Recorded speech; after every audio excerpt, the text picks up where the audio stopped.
A neighborhood in the city of Akron. CCTV records a man in a jumpsuit walking up to a house. Seconds later, what could only be a nightmare begins. LeBron.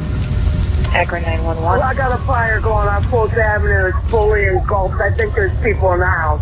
It's blazing, man. It's blazing. It's up here quick. I can feel it. How you doing that quick? He's burning quick, man. What the fuck? There's it, man. As the flames engulf the house, the mysterious man disappears into the night, leaving a trail of blood behind him. Oh my God. What the Hurry, What? hurry, please. Oh, Jesus. The whole house is on fire. As authorities were called to investigate, they had no idea what they were stepping into. This would only be the beginning of a series of fatal fires set by a vicious, cold-blooded killer, and detectives would soon find themselves racing against the clock as a serial arsonist hunts for his next victims. He was running around burning houses? The night of April 17th, 2016 was uneventful for 66-year-old Lindell Lewis. He had just gone through a hip replacement surgery and was resting at his home on 719 Fultz Street, being looked after by Gloria Jean Hart, his girlfriend at the time. However, this night would be different. This night would plunge the once peaceful city of Akron into sheer terror.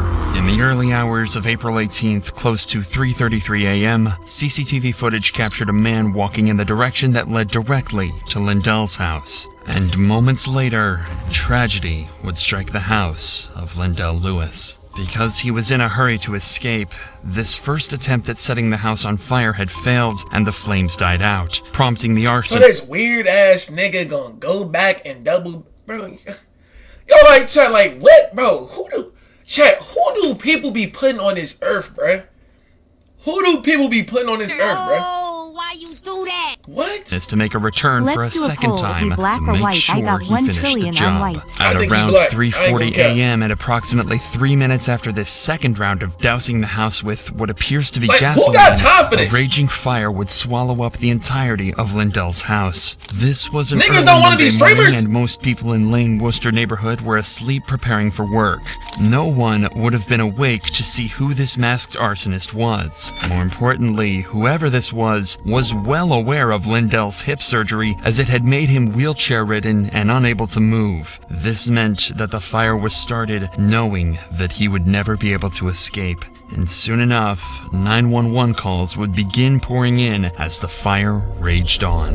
Akron 911. This is 725. It's next door. I can feel a heat. The lights are going out. It's burning quick, man. If somebody's in there, they're dead, man. You can get up here real quick. Hey, they're on their way That's right now. sad. Yeah, RIP, Presumably, Lindell and his girlfriend were sleeping in their RIP, bedroom bro. on the upper floor of the house when the fire initially began. Since the masked arsonist ensured that the fire spread from the ground floor, this meant that by the time they woke up because of the heat and crackling of the fire, they had no escape, especially because Lindell was unable to move by himself. Gloria most likely helped Lindell move from the bed, and the couple retreated to their bedroom in an attempt to get as far away as possible. But all this did was delay the inevitable. As firefighters and EMS arrived at the scene, the elderly couple was heard screaming for help from inside their bathroom. Even with desperate attempts to save them, it was far too late. This gasoline fire was far too violent, and the smoke was far too thick.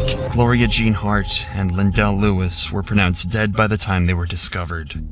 Weird, bro. A tragedy like this was unheard of in Akron, not only because of the fact that there was now an arsonist on the loose, but because no one knew who his next victim would be. Because as it turns out, Lindell and Gloria were only 2 of his 9 victims to come. The hunt for Bruh. Gloria were only 2 of his 9 victims to come. Do that. People are so sick, man. This is sad. We can't even The stop it. hunt We for got, this masked murderer was on. Bruh. And soon enough, detectives had a lead. During the night this fire occurred, the suspect had fled in this direction immediately after his second attempt. This meant that whoever this was lived in this general vicinity. And considering this, the very first suspect would be Stanley Ford. Stanley was a peculiar man. He often claimed to be a guardian sent by God and would spend his days sleeping so he could stay awake at night to I'm gonna watch put over the prediction up. neighborhood. Additionally, If the dude Stanley black or was white? also Lindell's I'm neighbor, gonna put and the prediction two right had now. spent many years living next to each other. This is why officers were certain that Stanley would react with sorrow when informed of Lindell's death. But when a call This was is made telling him of the insanely tough tragedy, something was off. I was calling I to just put it follow up. up with you about the fire across the street. You know, because of the tumultuous history that you and the people in Lindell's house had, everybody is thinking you, right? No, Tanisha, listen to me once again. I do not mess with these people up here. Them guys try to get me to come on and engage with them. Them guys was nasty. They had prostitutes in and out all night. They was dealing with homosexuality. People was just bad people. I didn't do nothing to them people. Them people was just mean. What the hell's going on over there? Hold up here, Tanisha. They stole everything that wasn't voted down. Well, Mr. Ford, this is my concern. What's your Is concern? that how to Believe make her? people believe that it wasn't you? Tanisha, you either take my word or you don't. That's all I can tell you. Well, we do have another option. Talk to an The OG. polygraph. Suspiciously, not only did Stanley refuse a polygraph test, but I officers think we believed gotta his bring back reaction to be firing squad endorsing punishment. Lindell's Gotta keep demons like this off the street. death rather than mourning We gotta it. start This was stone. likely because of a lull in the two's relationship that stemmed from their arguments about property boundaries and maintenance. However, in all fairness, this case was not limited to Lindell alone. In fact, Stanley was infamous for often disputing with neighbors when it came to property boundaries. All things considered, Stanley was only seen as a weird and obnoxious neighbor rather than someone who would burn a house down. For now, at least, he was not the most prominent suspect, as detectives Alright, so the began to first believe suspect that is the black. one responsible for this fire First suspect may have is been black, Jack. someone inside Lindell's house. First suspect black. The night the fire occurred, Lindell and Gloria were not the only ones in the house. Thomas Hugley and Garrett were two of Lindell's friends who were going through tough times due to financial constraints. Lindell was kind enough to offer the two of them a place in the basement of his home.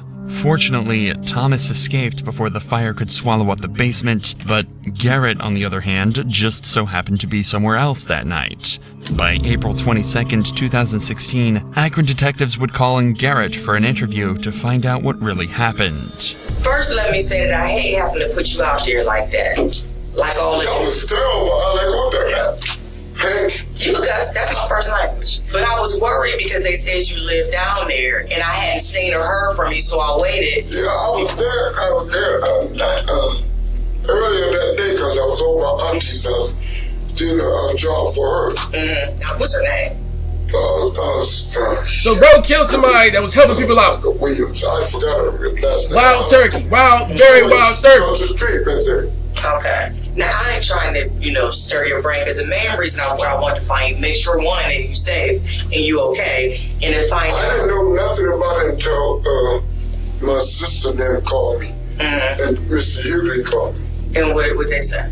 They said the house burned down, but they didn't tell me nothing about nobody got hurt in there. And then my best friend. Damn. What you talking about, Linda? For detectives, it is definitely odd that Garrett is taking so long to remember the finer details, but this is nothing conclusive as of now. However, they are confident that by poking deeper, they might be able to Damn, find I some might just lose clues. my trillion. Please don't be black word to bro, I'm a crash. Oh, no, that I know of. Now, what was that thought you just had? That was that I know of. Nobody I know right off the hand. I don't say the truth. It seems like you're choking on the truth, right? I said, I don't know, man, because I didn't know the people he knew. It's obvious you just had a thought. Do you just not want to speak because all of us in here, or No, you not want to speak because you had the police? I don't know. You definitely had a thought right there. All I know is they purport to have a restraining order on that guy across the street. Stand something, that's all I knew. Stanley's name has once again crept into the conversation. Oh, In my fact, God. rumors about Lindell and Stanley's conflicts had already spread like wildfire, and he was on his way to becoming suspect number one. But for detectives, this could mean anything. Stanley would alternatively be the most suitable for Garrett to pin his crimes someone on. goes to no A crime. neighbor with a god complex who had frequent Stanley! conflicts with Stanley, he Lindell. about to look Furthermore, fat. Garrett has not given any details about his alibi. All we know is that during the night of the fire, he was at his aunt's house house and was spending time with his niece. This is why detectives would not let up putting pressure on Garrett. You're the only person that ain't even gave a scenario. And that kind of made me suspicious of anything that you might have heard or thought. You're the only one. Did he took shaky man fuck damn Uncle Lester. I know you weren't there. I wasn't there in a couple of days. You weren't there, but you're the only one. All right, let's do it this way. The night of the fire, the night it happened. I was at my niece's house. What time did you get there? I don't know what time we got there. Was it light outside or was it dark? I don't know. We was intoxicated, what can I say? We was. How you don't remember it was in light or dark? And what time did you leave there? The next day, I think. What time did the fire happen? I don't know. Thomas told me he ain't supposed to know that one. 3 o'clock in the morning, I don't know. Let me ask you this question. Was you going to the funeral today? Yes. Yes. You know what time it is? It's supposed to be at 10 o'clock. That's what they say. I'm going to say this. I'm just going to go on straight with you. But the gut feeling I got is that you have some names swirling in your head. You just don't want to give them because you don't want to give them. I don't know them. Right. Who is them? Who is them? We need your help. We're asking for your help. I know. I understand that. I just don't really know much, man. He cap. He cap, Chad. He cap. He's so cap. He's so cap. They protected me when I was on the football field. I had to be the tackle. And they made it happen for me. They say, we ain't gonna get tackled.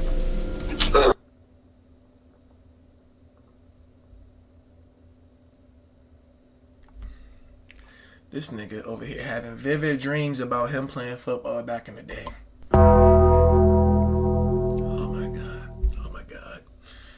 Unc, wake up, Unc, wake up. Oh my God. Unc, wake up, gang. It was good times. For detectives, this was perplexing. A suspect that was willing to cry for his dead friend and housemate, yet had no solid story for where he was on that day, created a contradicting situation. No matter what, detectives cannot be certain that Garrett is the arsonist, so they would slowly push him towards a polygraph test, claiming it's the only way to prove his innocence. Let's see if we can get Sergeant Butler to come in and schedule a polygraph. Yeah, okay. I'll call you and schedule. No, it's his schedule. We got a polygraph operator here. We're going to bring him in here and he's going to schedule with you. Set up an appointment. Oh my God. This is nuts. I'm about to have a fucking heart attack from you, man. What? Listen, man. We're trying to help here. We're not. I will.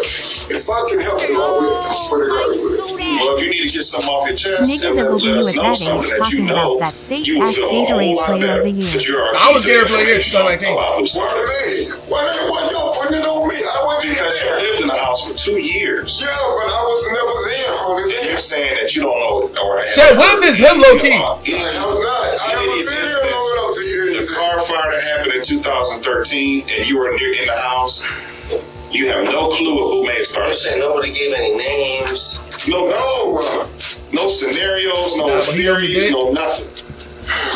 It's just not plausible, sir. I mean, that just goes on in a normal conversation. Who do you think did this? I don't know. That's just part of the normal conversation. Even though Garrett just agreed to the polygraph, just moments later, he would have second thoughts. Mr. Garrett, this Sergeant Butler. Oh yeah, he knows something, Chad. He knows They're something. saying you want to take a polygraph. Let me take a polygraph anyway. You just said you would. You want to. You said, while we at it, let me take a polygraph. I didn't say that. I said I probably would. That's what he said. I said I would if I Hey, needed nigga in the to. basement. He wasn't in the house. To a need. Oh, really? Yes, sir. Yes, it is. Okay. Go ahead and talk to the sergeant here. He'll explain it. Is this something that you'd be willing to do? Is take a polygraph? Max amount. No, Yo, I said, do not do that.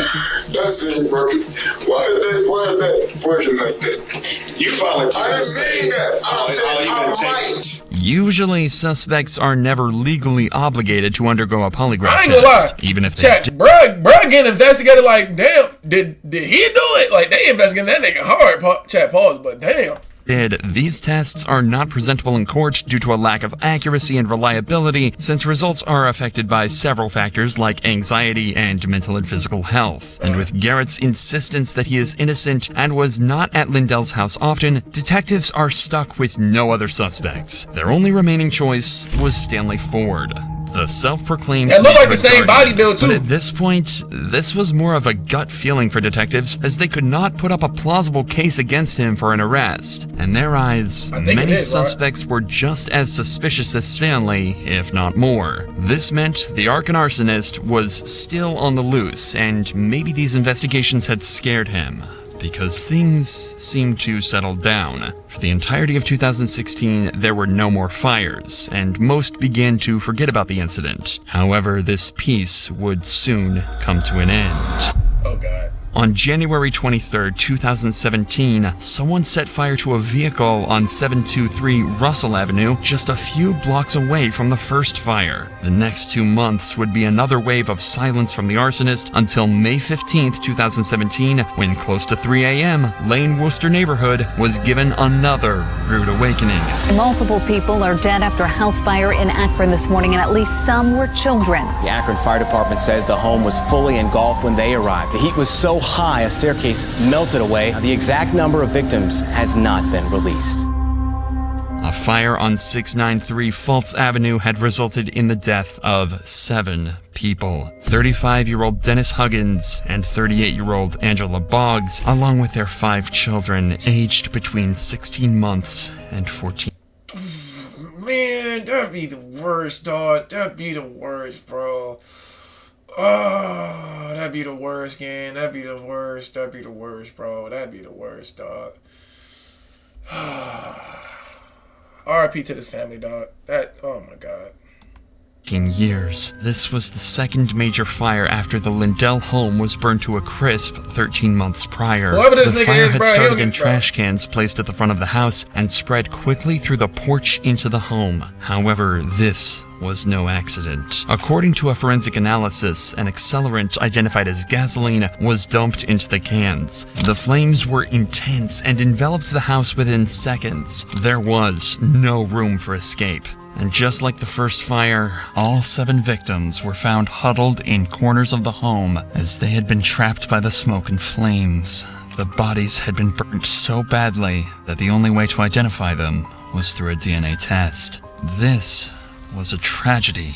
But compared to the first fire, finding the suspect this time wouldn't be hard, as there were only 2 options. The first was Patrick Boggs, who had a bit of history with Angela Boggs, the mother of the children in this fire. Patrick Boggs served 12 years in prison for dousing Angela in kerosene and threatening to set her on fire in 2001. He was a violent man and had even tried to stab someone, making him a very plausible suspect. But even with his past, Patrick was quickly discarded as cameras provided he had never left his home in Ohio. More importantly, an extensive polygraph test proved that Patrick was telling the truth about not being involved in this crime. However, his role in these murders wouldn't end here, as we'd later find out. For now, the only remaining suspect was a familiar face, one that was a common denominator in both fires: Stanley Ford. And this time, officers were prepared to gather a mountain of evidence against him.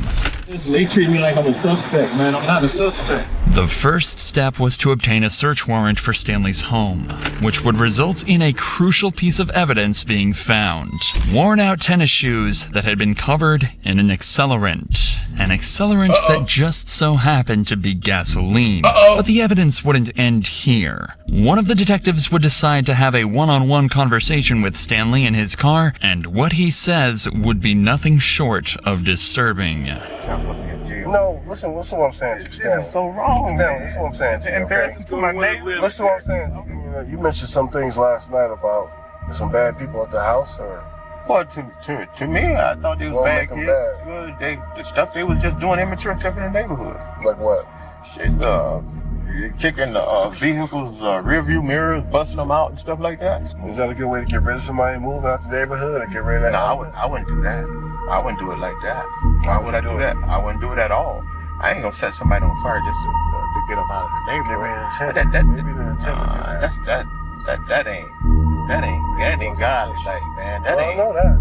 That ain't human nature, like that. Yeah, it's evil. He's stuttering a little too I'm much. not evil, man. Yet another instance of Stanley Ford justifying not only the deaths of the couple, but of their 5 innocent little children too. Just like in the murder of Lindell Lewis, there was a pattern of pure hatred towards the victims. A pattern so disgusting that Stanley felt it was his God-given right to purge anyone who upset the guardian of the neighborhood. In this case, Stanley often accused the family of dealing drugs, damaging his property, and engaging in illegal activities which only fueled his hatred towards them. Several neighbors had witnessed heated exchanges between the couple and Stanley leading up to the fire. Not only that, but the night of the fire, neighbors mentioned how they saw Stanley continuously patrolling the house. This would be corroborated by CCTV footage that would not only catch Stanley walking towards the house right before the fire, but also running away from it after. If all of this was not compelling enough, there would be one last piece of evidence that would solve the mystery of the Arkan arsonist. Take a look at this footage from the 2016 fire of Lindell's home. Now, matching this with the footage from the 2017 fire. That's what I was saying, Chad. Bro got the same body build. That's what I'm saying. Hey, I ain't lying. Stanley might be. He ain't Mike. He is cooked. He cooked, Chad. He cooked. Chad, he cooked. He's cooked. And matching both with the footage from when police spoke with Stanley in the neighborhood. And the arm swing too! One correlation. The way the suspect walks is exactly the same as Stanley's stride. Without a doubt, Stanley was the one responsible for the cold-blooded murders of 9 people. Well, chat, it was a black person, chat. I had a feeling, bro. I had a good feeling that it was gonna be a black person, bro. Well, whoever got black, bro, I guessed it right, bro. I guessed it right, bro. I bet yeah, black, bro. Officers were now certain of this, and soon enough, Stanley was called in for an interview to be confronted with his sick crimes. We want to talk to you. I want you to be honest with me. Okay. I've been honest. Let's talk about the day in question. Let's go back to the fire. He get in the chair? Yeah. What about it? Honestly, he gotta go, bro. What can you tell us about He can't see. He can't see life no more. You know, He gotta go. Explain to him. You know, Down there. I get Charlie horses. Right. Sometimes I walk the street and back. You know what I mean? Something like that. But I didn't do that fire, man. In the face of these denials, detectives decide that enough is enough. No matter what, they need a confession out of Stanley, and the best way to do that is to show him all the evidence that points towards him being the arsonist. As you running back to the house. At the time of the fire. Okay. Right. We got you running to the house. You're not asleep. You weren't. You're on the camera, Stanley. I want no camera running from the fire. Stanley, you're on the camera running from a fire? We got you. I didn't run from no fire. Stanley, listen. Yeah. It's time to come. It's time to man, listen. They full court present. We know the answers, okay? Right. Okay. But I wasn't running from no fire. Okay, you walk. You see the fire. Okay, you're at the fire. No. I'm not at no fire. You're at the fire. I'm at the fire? Yeah, you're at the fire. Stay there. Go ahead. We need to hear your side of the story. Johnny, I'm being honest, man. I didn't do anything. I mean, I can't wait for somebody to know the dude did that. I got too much to lose, man. That's we not got all the pieces, we know the answers. This is what we want to know. Is there some reasoning or some kind of something that happened, man? Did somebody piss you off or somebody do something? No. To maybe why. Maybe, like I said, maybe trying to send a message. That's not going I'm allowed to walk the neighborhood. I wasn't at nobody's house. I'm walking. Explain why you running back from the house. I didn't do that. Nigga, they got you on camera. Like, what? Okay, you got you. Often a suspect will refute their crimes even in the presence of concrete evidence, as this would still give them a fighting chance in court. In this case, Stanley is doing exactly this, and no matter what detectives say, he won't be cracking anytime soon.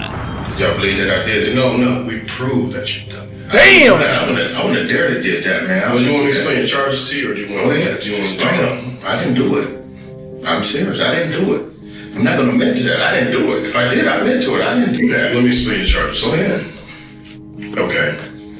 You have 7 counts of aggravated murder. However, this would be far from the end of Stanley's saga. Because he never admitted to anything and had a history of being mentally unstable, there was a chance that he could get away completely scot-free in court due to his mental status being absolved of all his crimes. 62-year-old Stanley Ford's trial would begin on Monday, August 30th, with the prosecutor, Michael D'Angelo, making his opening statements that focused on correlating the masked arsonist with Stanley Ford.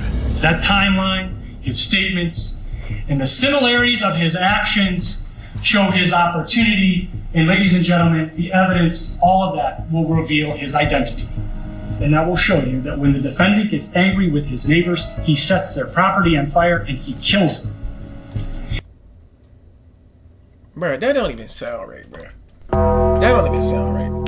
That don't even sound... Gets angry with his neighbors, he sets their property on fire and he kills them.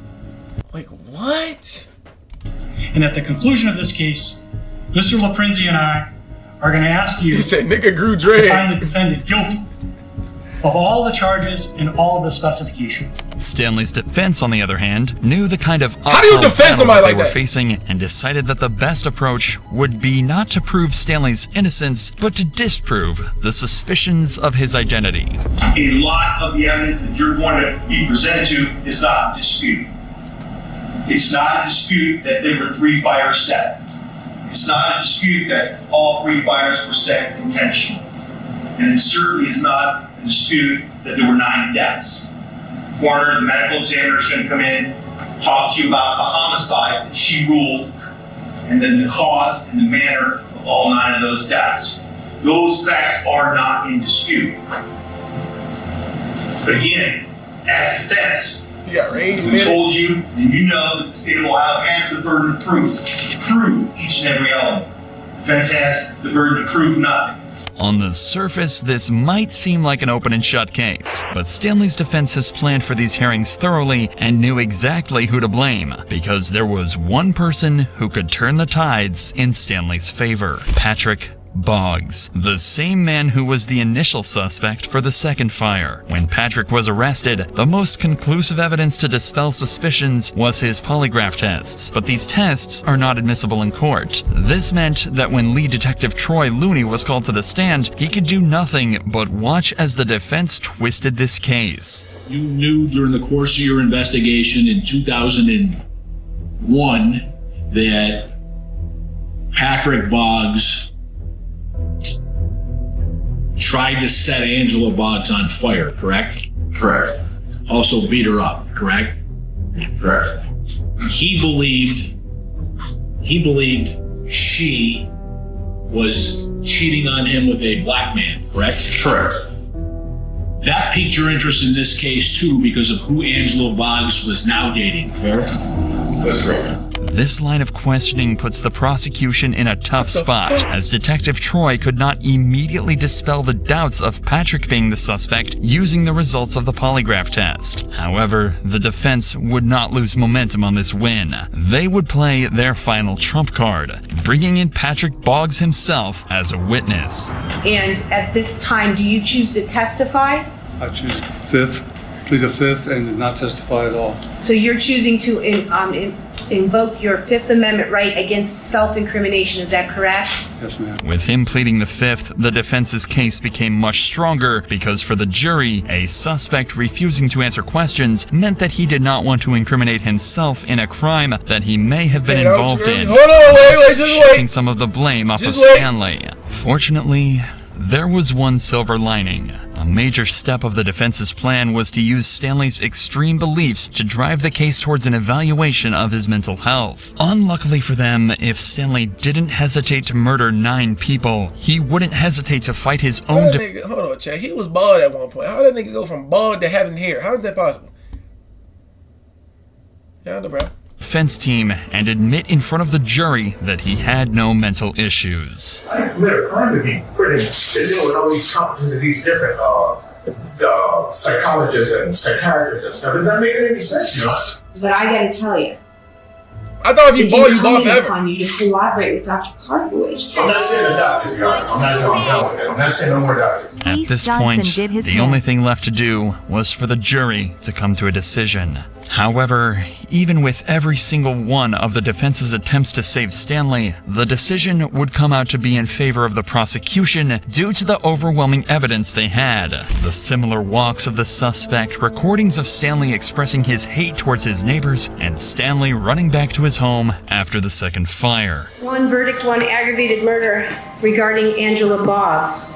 We, the jury, being duly paneled and sworn and affirmed to well and truly try and do deliverance make between the state of Ohio and the defendant Stanley O. Ford, do find the defendant guilty of the offense of aggravated murder, a charge in the indictment, on or about the 15th day of May 2017. But even though he was found guilty of the fires, jurors were yet to conclude their decision about Stanley's punishment. This is when the defense decided to move forward with Plan B.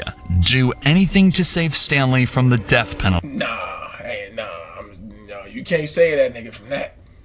I'm sorry, he deserve that, bruh. You know what I'm saying? I know God said don't wish death on your you know what I'm saying, on your enemy, but gang, 9 people, bro. 2 elderly people that passed away, 2 adults that passed away, and 5 children, bro. Yeah, it really comes to it. It comes to a point, gang. It comes to a point, bro. I'm sorry, bro. I'm sorry, bro. It comes to a point. There were a total of 12 jurors, and a unanimous vote was needed to give Stanley the death penalty. Even if one of them disagreed, he would be given a life sentence instead. And on the 12th day of his trial, only 11 of the 12 would vote in favor of the death penalty. The defense was successful in their attempts to save him, as just 1 juror disagreed, feeling that he should only be given life in jail. But even his life sentence would not be kind to him, because for every single year of his life, he would be reminded of his... No, why you do that? A lot of people go bald because their hairlines start behind they fucking ears. Oh. Of course it's that one person, Chad, that one person. Sick and disgusting crimes. Stanley Ford would receive 9 consecutive life sentences for every single one of his victims, without the possibility of parole, plus an additional 21 years. And to be reminded of his crimes, for every single date of the fire and for every single birthday of the 5 children he murdered, Stanley would be given solitary confinement, a punishment that he will have to endure for the rest of his life. This nigga had disagreement, chat.